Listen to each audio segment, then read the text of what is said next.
નમસ્કાર મિત્રો, સ્વાગત છે તમારો આપણી ચેનલ ગુજરાત જ્ઞાનમાં। તો મિત્રો તમને ખબર જ છે કે પરીક્ષાની તારીખ છે, પણ ઘણા હમણાં શું છે કે કાલે ભાઈ પરીક્ષાની તારીખ ચેન્જ થઈ છે એમ છે મિત્રો। ઓફિશિયલી આવતીકાલે અથવા પરમ દિવસે આવે ને એની પહેલા આપણે તૈયારી મૂકવાની થતી નથી। પછી જે હોય હમણાં આપણે આવતા રવિવારનું જ પ્લાનિંગ રાખવાનું છે, એટલે એની પહેલા તૈયારી મૂકતા નહીં, કારણ કે ખોટો પછી 2-3 દિવસ આપણે તૈયારીમાં ગેપ પાડવાનો નથી।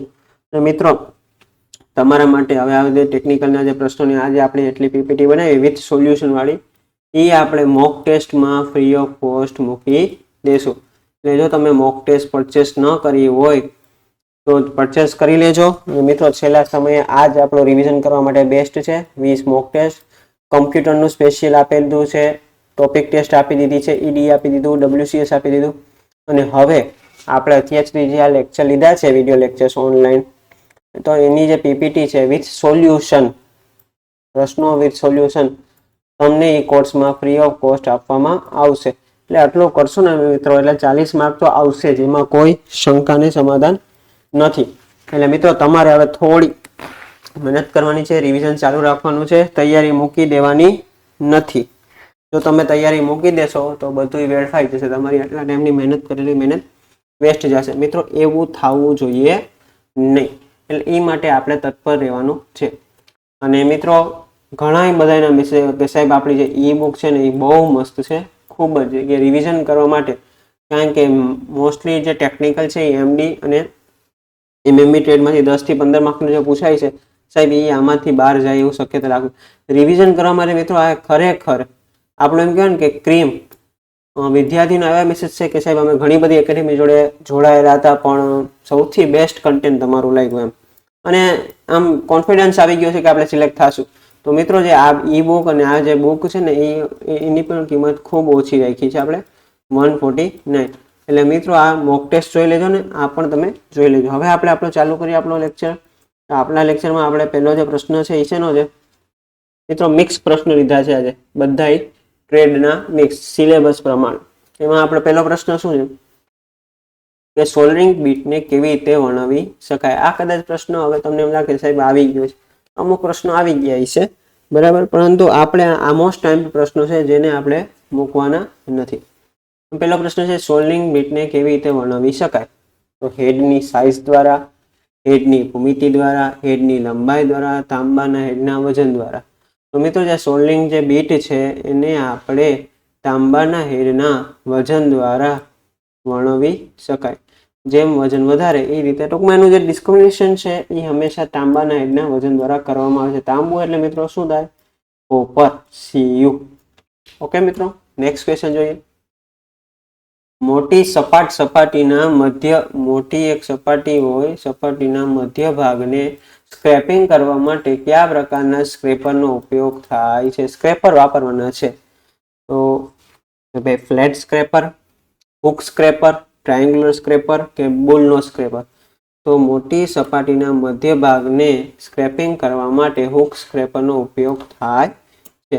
મિત્રો આપણી આ ઈ બુક છે, જો ઈ બુક આવી બનાવી છે આપણે મિત્રો, એમ નહીં કે થિયરી નાખી જ દે, થિયરી નથી નાખી મિત્રો, ટૂંકું કન્ટેન્ટ અને વિથ આકૃતિ એના જેવું। જો આ હુક સ્ક્રેપર કહેવાય, આ સ્ક્રેપર છેડાનો ભાગ હુકની માફક વાળી નાખવામાં આવે છે, બાકીનો ભાગ ફ્લેટ સ્ક્રેપર તરીકે વાળવામાં આવે છે। સ્ક્રેપર વળતા સ્ટોકમાં કટિંગ કરે છે, આ છે મિત્રો હુક સ્ક્રેપર। એના પછી મિત્રો રેસિડ્યુઅલ કરંટ સર્કિટ બ્રેકર, મિત્રો એટલે આને શું કહેવાય? RCCB। મિત્રો આનું પૂરું નામ પણ પૂછાય જાય તો આપણને આવડવું જોઈએ કે RCCB નું પૂરું નામ રેસિડ્યુઅલ કરંટ સર્કિટ બ્રેકર દ્વારા શું રક્ષણ આપવામાં આવે છે? એના દ્વારા પ્રોટેક્શન જે આપવામાં આવે છે, શેનું પ્રોટેક્શન? ઓવરલોડથી પ્રોટેક્શન આપવામાં આવે છે, શોક સામે રક્ષણ આપવામાં આવે છે, શોર્ટ સર્કિટથી રક્ષણ આપવામાં આવે છે કે લીકેજ કરંટથી રક્ષણ? તો મિત્રો રેસિડ્યુઅલ કરે એ હંમેશા શોક સામે રક્ષણ આપે છે, ઓવરલોડ નહીં। મિત્રો ઓવરલોડ માટે આપણે કોને યાદ કરશું? MCB। અને બરાબર શોક સામે રક્ષણ કરવા માટે RCCB નો ઉપયોગ થાય છે। જો મિત્રો RCCB જેમાં આવી રીતે ટેસ્ટ ટર્મિનલ આપવાનું આવેલું હોય છે। તો રેસિડ્યુઅલ કરંટ સર્કિટ બ્રેકર એક સલામતી ઉપકરણ છે કે જાતે કાર્ય કરે છે, જે ઇલેક્ટ્રિક સર્કિટમાં લીકેજ કરંટ અથવા અર્થ લીકેજ પણ હોવામાં આવે છે। તેનો મુખ્ય એટલે લીકેજ કરંટ માટે છે, પણ શોક સામે રક્ષણ વધારે પ્રાયોરિટીમાં આપણે ઓપ્શનમાં ગણાય છે। પછી ELCB નું પૂરું નામ આવડવું જોઈએ મિત્રો, અર્થ લીકેજ સર્કિટ બ્રેકર. મિત્રો આવા બેઝિક ક્વેશ્ચન આપણને ભૂલાવા જોઈએ નહીં. એના પછી આધુનિક 4 સ્ટ્રોક એન્જિનમાં ઇનલેટ વાલ્વ ક્યારે બંધ થાય છે? પહેલા તો ઇનલેટ વાલ્વ અને એ કયો આવશે આઉટલેટ વાલ્વ. એમાં EDT એટલે TDC ને BDC, ટોપ ડેડ સેન્ટર ને બોટમ ડેડ સેન્ટર. તો ઇનલેટ વાલ્વ મિત્રો ક્યારે બંધ થાય છે કે BDC પછી, એટલે બોટમ ડેડ સેન્ટર છે એ પતી જાય પછી ઇનલેટ વાલ્વ બંધ થાય છે. જો મિત્રો આ આપણું ઈ બુકનું તમે જોઈ લેજો તો કન્ટેન્ટ તમારે જેટલા પરચેસ કરેલી છે એને તો ખબર જ છે. આ જો આપણી આ બધું જ ટોટલી કવર થઈ જશે. જો હવે તમને સમજાવું. હવે એન્જિનમાં આવતા મહત્વના શબ્દોની ઓળખ. તો કે ભાઈ બોર. સિલિન્ડરના બેરલના વ્યાસના માપને બોર કહેવામાં આવે છે. બરાબર, એનો જે વ્યાસ એને શું કહેવામાં આવે છે? બોર. પછી છે TDC. TDC એટલે ટોપ ડેડ સેન્ટર અને BDC એટલે બોટમ ડેડ સેન્ટર. સિલિન્ડરના બેરલમાં તે સૌથી ઊંચું સ્થાન ધરાવે છે જ્યાંથી પિસ્ટન વધારે આગળ જઈ શકતો નથી. BDC જે બોટમ ડેડ સેન્ટર છે, સિલિન્ડરમાં તે તળિયાનું સ્થાન ધરાવે છે ત્યાંથી પિસ્ટન વધુ નીચે ઉતરી શકતો નથી. પછી આવશે સ્ટ્રોક. પિસ્ટન BDC થી TDC અથવા BDC થી TDC થી સરકે તેને શું કહેવામાં આવશે? સ્ટ્રોક. પછી આવશે સ્ટ્રોક લેન્થ. સિલિન્ડર બેરલમાં BDC થી TDC વચ્ચેના અંતરને શું કહેવામાં આવે છે? Stroke length. બરાબર મિત્રો, આપણું આ ઈ બુક છે મિત્રો, ખૂબ જ કહું છું જેટલા પરચેસ કરેલી છે એનો રિસ્પોન્સ ખૂબ કે સાહેબ ખરેખર અમને તમને કોરું માખણ તમે અમને આપ્યું છે એમ. અને મિત્રો આપણી આ ઈ બુકમાં 0 એરર છે, 0 એરર બનાવેલી છે, 0% એરર એવી રીતે આપણે બનાવેલી છે. આમાં એરરની શક્યતા નથી, હજી લગી કોઈ એરર આમાં નથી આવી. પછી ડીઝલ એન્જિન ખાલી જગ્યા તરીકે પણ જાણીતું છે. ડીઝલ એન્જિનનું બીજું નામ ભાઈ constant volume cycle engine, constant pressure cycle engine, compression ignition cycle engine, external combustion engine. તો diesel engine constant pressure cycle engine. મિત્રો હવે પેટ્રોલ એન્જિન શું આવે એ તમારે જોઈ લેવાનું છે, કોન્સ્ટન્ટ વેલ્યુમાં આવે કે શું છે. બરાબર, ડીઝલ એન્જિન શું આવે? Constant pressure cycle engine. Next question જોઈએ. ફાયરિંગ ઓર્ડર શું છે? એટલે ફાયરિંગ ઓર્ડર વિશે સમજાવવાનું છે કે પાવર સ્ટ્રોકના ઘટનાનો ક્રમ, બરાબર, સક્શન સ્ટ્રોકના ઘટનાનો ક્રમ, કમ્પ્રેશન સ્ટ્રોકના ઘટનાનો ક્રમ કે એક્ઝોસ્ટ સ્ટ્રોકના ઘટનાનો ક્રમ. તો મિત્રો જે ફાયરિંગ ઓર્ડર એ શું છે કે પાવર સ્ટ્રોકના જે ઘટનાનો ક્રમ છે એને ફાયરિંગ ઓર્ડર કહેવામાં આવે છે. મિત્રો ઉતાવળે એક્ઝોસ્ટ ન થઈ જાય. બરાબર, ફાયરિંગ ઓર્ડર એટલે શું? પાવર સ્ટ્રોક છે એનો ઘટનાનો ક્રમ ફાયરિંગ ઓર્ડર તરીકે દર્શાવે છે. એના પછી વધુ શક્તિશાળી એન્જિનોના સિલિન્ડર બ્લોક ખાલી જગ્યા ધાતુમાંથી બનાવવામાં આવે છે. તે ખૂબ શક્તિશાળી એન્જિન હોય અને સિલિન્ડર બ્લોક કઈ ધાતુમાંથી બનાવવામાં આવે છે? Nickel chromium steel, high carbon steel, grey cast iron કે વેનેડિયમ સ્ટીલ. તો વધુ શક્તિશાળી એન્જિનોના સિલિન્ડર બ્લોક બનાવવા માટે ગ્રે કાસ્ટ આયર્નનો ઉપયોગ થાય છે. શેનો ઉપયોગ થાય છે? ગ્રે કાસ્ટ આયર્નનો ઉપયોગ વધુ શક્તિશાળી એન્જિનના સિલિન્ડર બ્લોક બનાવવાની ધાતુ માટે થાય છે. પછી મિત્રો આપણે આવ્યું છે એમ ક્રીમ કન્ટેનર તૈયાર કરીએ છીએ, એટલે અમારી સાથે હજી ન જોડાયેલો તો મોક ટેસ્ટમાં જોડાઈ જજો. એક્ઝોબ્લેડમાં શા માટે સ્ટેગર્ડ ઓલ્ટરનેટ દાતા આવેલા હોય છે? એક્ઝોબ્લેડ હોય ને આમ અલ્ટરનેટ દાતા હોય. પ્રી કટિંગ ક્રિયા માટે, કર્વ કટિંગ ક્રિયા માટે, ક્રોસ કટિંગ ક્રિયા માટે કે સ્ટ્રેટ કટિંગ ક્રિયા માટે? તો એક્ઝોબ્લેડમાં જે કહે ફ્રી કટિંગ ક્રિયા માટેના સ્ટેગર્ડ ઓલ્ટરનેટ દાતા આવેલા હોય છે. પછી કઈ એક્ઝો ફ્રેમમાં અલગ અલગ લંબાઈની એક્ઝો બ્લેડ ફિટ કરી શકાય? એક્ઝો ફ્રેમ છે એમાં અલગ અલગ લંબાઈની બ્લેડ ફિટ કરી શકાય એવું કયું છે? તો fix exo frame, adjustable exo frame, deep throat frame, non adjustable frame. તો મિત્રો કયું આવશે? એડજસ્ટેબલ જે એક્ઝો ફ્રેમ છે, બરાબર, એમાં હંમેશા અલગ અલગ લંબાઈની એક્ઝો બ્લેડ ફિટ કરી શકાય છે, એટલે જ એને એડજસ્ટેબલ કહેવામાં આવે છે મિત્રો.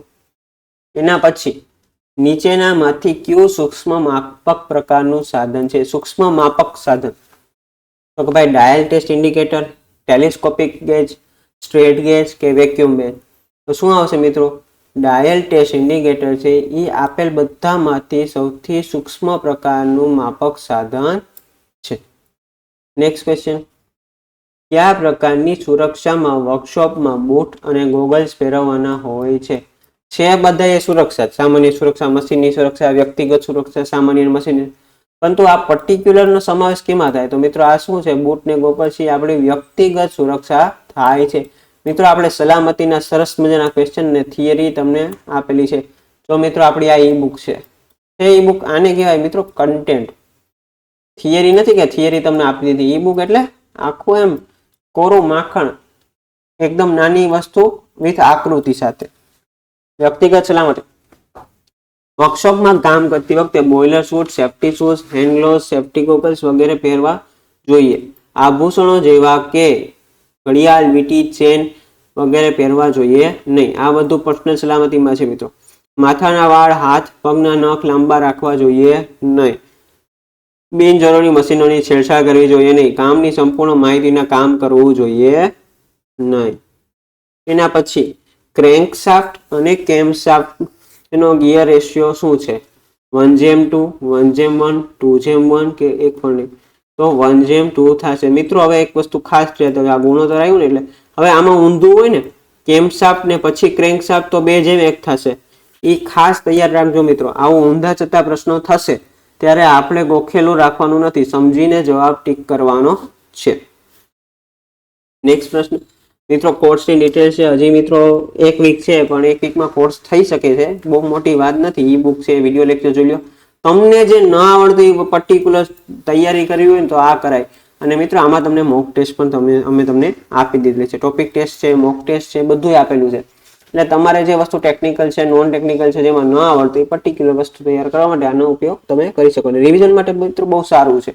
અને મિત્રો આમાં જો તમને ટ્રેડ ટેસ્ટ, EDWS ના પ્રશ્નો, ટોપિક ટેસ્ટ, મોક ટેસ્ટ બધું આપી દીધું છે. પણ મને એવું લાગે છે કે હમણાં તમારા માટે ઈ બુક છે, મોક ટેસ્ટ છે, એ બેસ્ટ રહેશે. બરાબર, આ બુક છે, આનું રિવિઝન કર્યા કરો શાંતિથી, એકદમ નવરા બેઠા. બરાબર, અને આરામથી રિવિઝન. મિત્રો જો તમે બીજી ત્રીજી વાર કરતા હશો તો બહુ ફટાફટ થશે, અને પહેલી વાર કરતા હશો તોય બહુ વાર લાગશે નહીં. અને મિત્રો આ ઈ બુક ખાસ કરી લેજો, એમાં ઈરડ જ નથી. બરાબર, એટલે આ તમે પરચેસ કરી શકો છો. અને બાકી મોક ટેસ્ટ તો છે જ આપણી. એના પછી ખાલી જગ્યા ગેજને થિકનેસ ગેજ તરીકે પણ ઓળખવામાં આવે છે. તો કે ભાઈ bore dial gauge, feeler gauge, straight gauge કે સરફેસ ગેજ? તો થિકનેસ ગેજ તરીકે કોને કહેવામાં આવે છે મિત્રો? જે ફિલર ગેજ છે એનું બીજું નામ શું છે? થિકનેસ ગેજ છે. બે મેટલ પાર્ટ્સ વચ્ચેનો શું કે ડિસ્ટન્સ, બરાબર, ગેપ માટે ઉપયોગ, એનું માપન કરવા માટે ઉપયોગમાં લેવાય છે. નેક્સ્ટ ક્વેશ્ચન, રિવેટિંગની ઓપરેશનમાં ડ્રિફ્ટનો હેતુ જણાવો. રિવેટિંગની જે પ્રક્રિયા છે એમાં ડ્રિફ્ટનો ઉપયોગ શું છે? તો કે ભાઈ રિવેટ પોઝિશન, મેટલથી મેટલ જોઈન્ટ માટે, રિવેટ હેડને નુકસાન થતું અટકાવવા માટે, હોલને એક લાઇનમાં કરવા માટે. તો ડ્રિફ્ટ છે ને મિત્રો, ડ્રિફ્ટનો મુખ્ય કામ શું છે? એ બધા જે હોલ છે એને એક લાઇનમાં કરવાનું કામ કોણ કરે છે? રિવેટેડમાં ડ્રિફ્ટ કરે છે. પછી ઓહો, એકમ પત્તી આવી મિત્રો, WCS આવ્યું.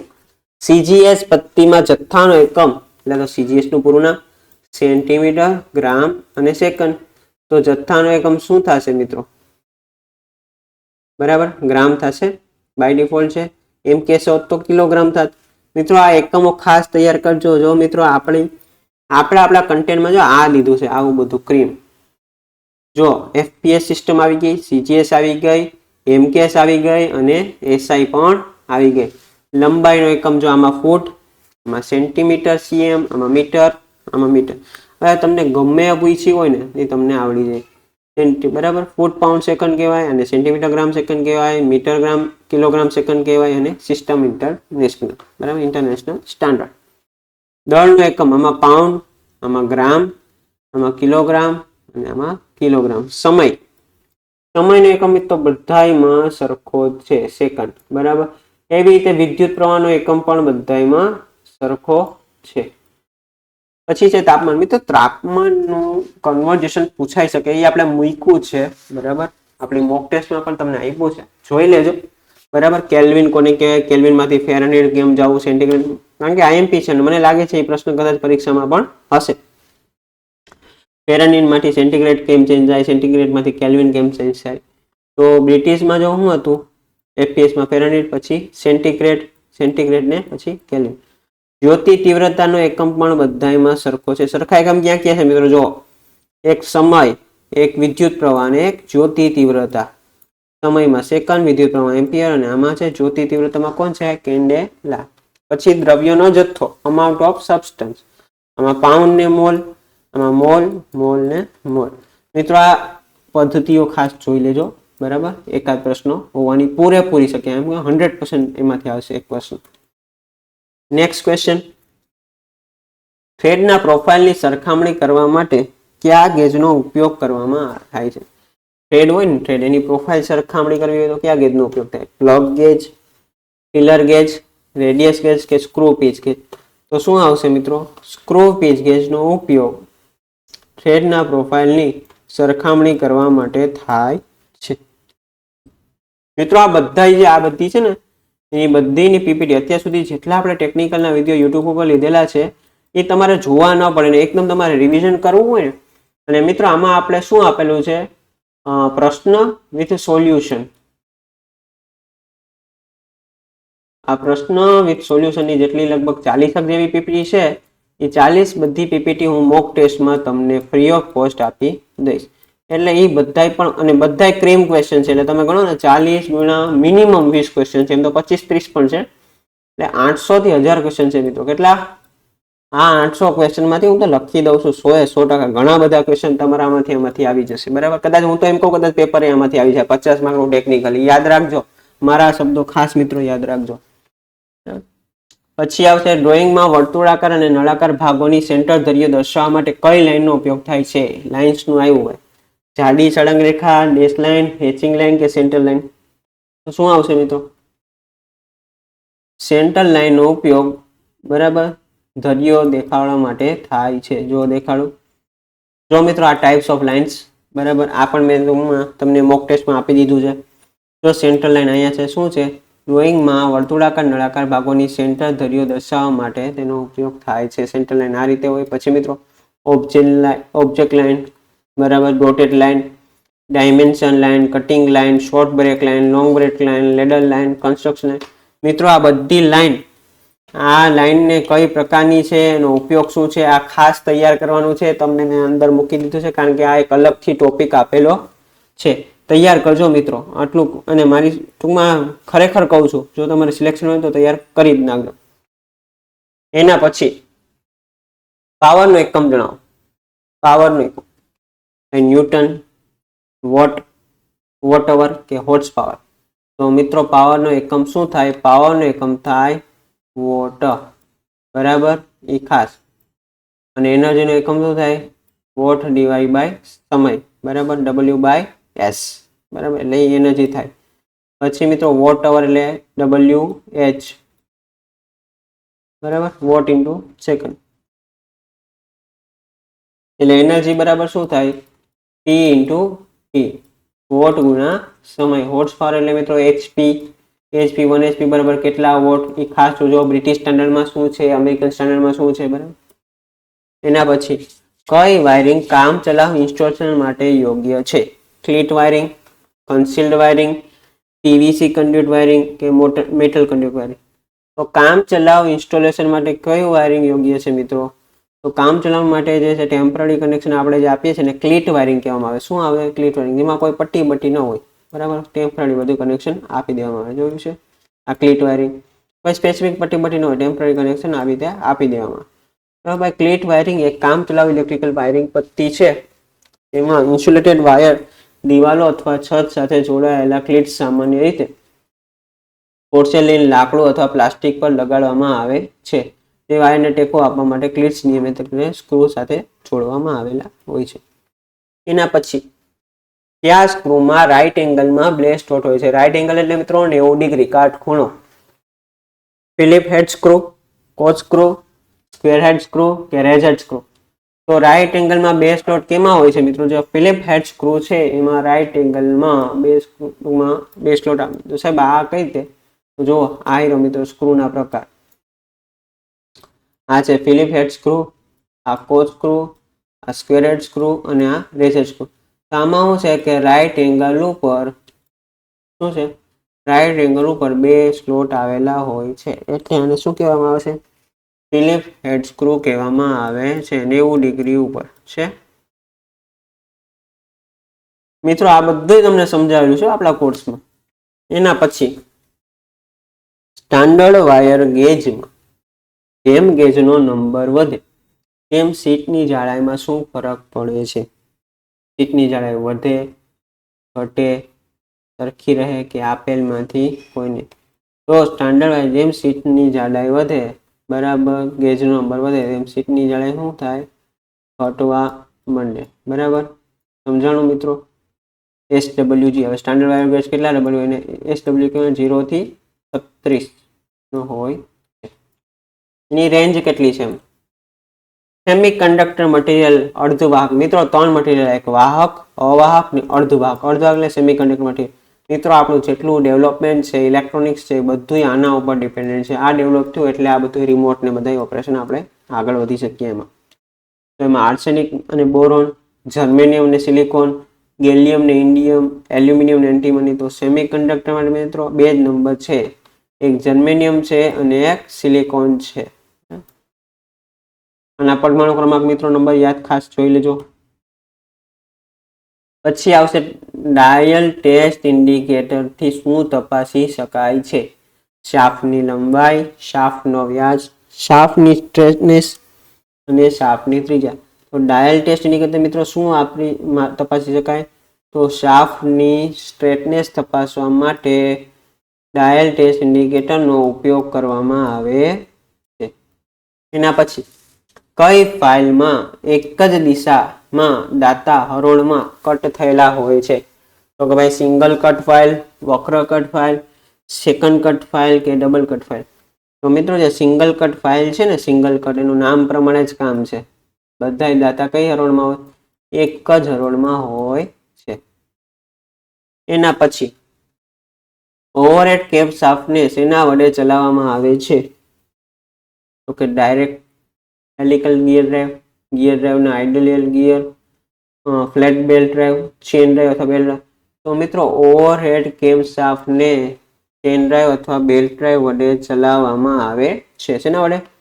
આ ચેન ડ્રાઈવ હોય અથવા બેલ્ટ ડ્રાઈવ. મિત્રો અગત્યના 25 પ્રશ્નો લીધા છે.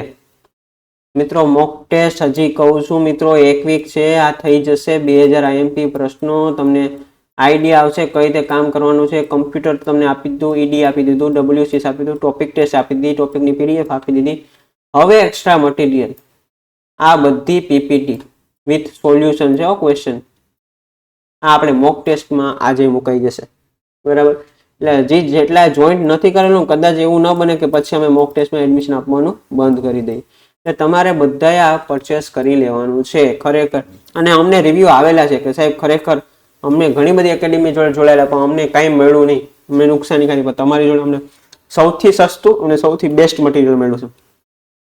અને કોર્સ ભાઈ હજી કોઈને શું છે કે કોર્સ એટલા માટે છે કે તમે હજી કોઈ વસ્તુમાં તમને ફોલ્ટ આવતા હોય તો એ પર્ટિક્યુલર વસ્તુ શીખવા માટે તો તમારે કોર્સ જ લેવો પડે. એને આપણે ટૂંકમાં મોક ટેસ્ટમાં અલગ અલગ ભાગ પ્રમાણે ન મૂકી શકીએ. એટલે મિત્રો કોર્સમાં તો હજી બધી વસ્તુ આવી છે. એટલે હજી પણ એવું કંઈ હોય તો તમે અમને ફોન કરી શકો છો. અને મિત્રો હજી કાંઈ તમને ડિસ્કાઉન્ટ જોતું હોય તો અમને મેસેજ કરી શકો છો. અને મિત્રો ઈ બુક ઈરર વગરની ટેકનિકલ ઈ બુક છે આપણે, ઈરર વગરની. અને ખરેખર એના તો હું મેસેજ મૂકું તો મેસેજ ખૂટે એટલા નથી કે સાહેબ અમને ખરેખર મજા આવી ગઈ. તો મિત્રો આપ પણ હજી પણ તમારી પાસે ટાઈમ છે, 5-6 દિવસ છે. 6 દિવસમાં રોજની 10 થી 12 કલાક મહેનત કરો એટલે આ પરફેક્ટ રિવિઝન થઈ જાય તો સિલેક્શન થાય. અને સિલેક્શન મેં કીધું ને કે કંડક્ટરમાં જેમ ગુજરાત જ્ઞાન પહેલા નંબર ઉપર હતી ને, એમ આ બધામાં પણ હશે. એ તમે જોવાની જરૂર છે. બરાબર, તો ઓકે મિત્રો, આજે આટલું રાખીએ. હવે મળીએ એક નવા લેક્ચર સાથે, નવા વિડીયો સાથે. Thank you.